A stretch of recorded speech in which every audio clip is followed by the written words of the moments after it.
Hey there, it's David H. Lawrence, the 17th, and something came up in a recent ProConnect Live session. It's our monthly accountability and business support meeting that we have with all of our lovely pros on votogogo.com, the people that are building successful voiceover careers. And we take this time once a month to talk about our businesses rather than the art of how to do commercials or we talk about how to build businesses, the technology, things like that. Lots of really great things came up, things about websites and things about agent meetings. And in that comment about agent meetings, something was shared that really stuck for me because it's a lesson that I need to keep learning over and over and over again. Apparently, my skull is so thick that it doesn't take. So I'm making a video about it because, as you know, the best way to learn something is to teach it to somebody else. So over the time that we were taking comments and so on, one of our pros said, hey, I had a meeting with a new agent. I landed the agent. And one of the things that the agent said to me was, in my cold submission to her, that I didn't tell her my whole life story. And man, did that resonate with me. She just did a really short, sweet, here's the top 3 things I've just done, and I'd love to meet with you. And that was that. And it's funny because we'd done a coaching session and I talked about being brief and letting the agent do most of the talking and asking questions and so on. And when she said that, it brought up a whole bunch of stuff inside me.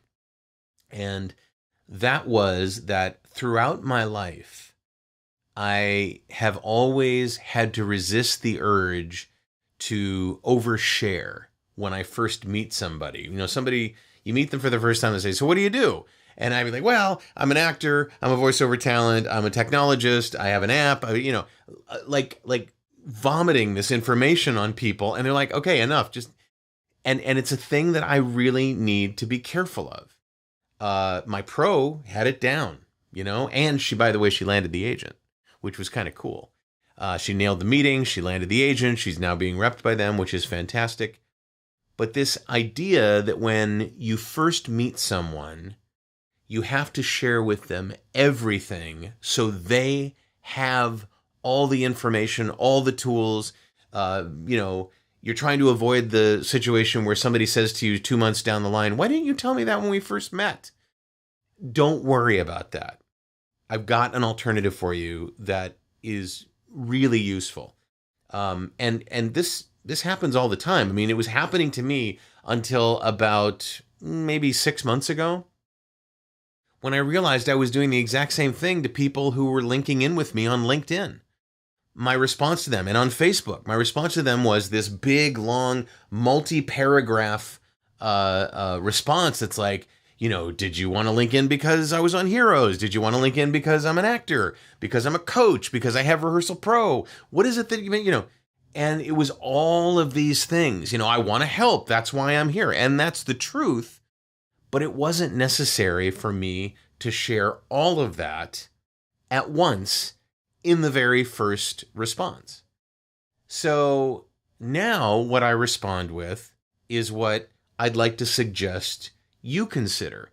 And that is, I respond very simply with, hey, thanks for linking in with me. Can you tell me why you did? Was it acting? Was it voiceover? What was it? That's it. And even that, I think I could pare out the acting, voiceover, get rid of that. But, I want to sort of guide people towards what I'm looking for, which is to start a dialogue. People connect with each other in person, online, all the time.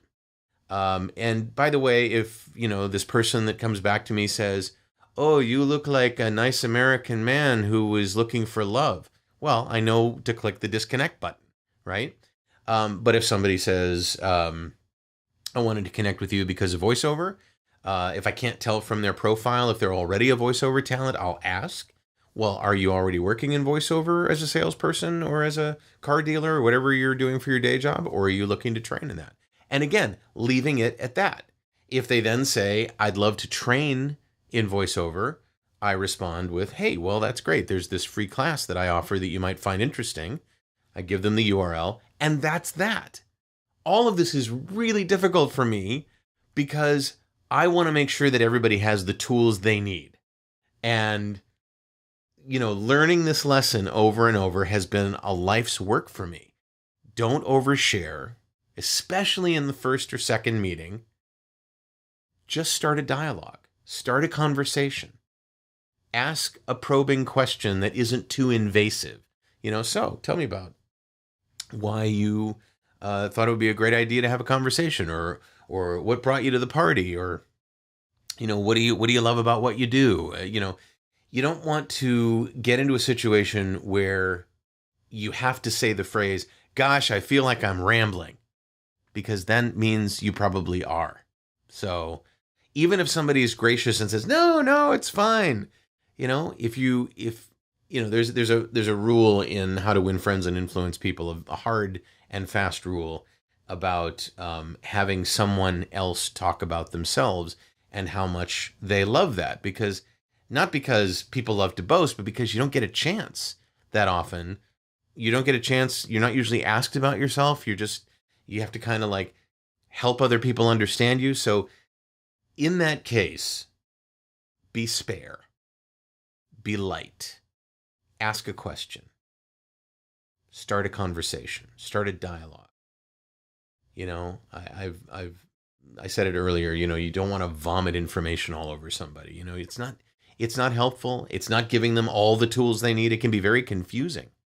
And what I found is that my response rate from those initial links and the initial conversations that I have with people in real life events, at IRL events, is much higher. Really tell me about yourself. Or, wow, what brought you here today? Or how do you know the host of the event? Those things, they shouldn't have taken me this long in my life to learn, and I'm sure I'll have to learn them more. How about you? Is this a lesson that you learned a long time ago and been putting into practice? Or is this something that, like, gosh, I didn't know that, or I know that, but I don't really... Give me a comment. Let me know what you think about this. How does this apply to you? Comment below if you're on vo2gogo.com. If you're not on vo2gogo.com, if you're watching this anywhere else, pop over there, because the conversation is moderated and it's calm and it's respectful and we love it. And tell me what you think about this. Tell me. Let's start a dialogue. Let's start a conversation.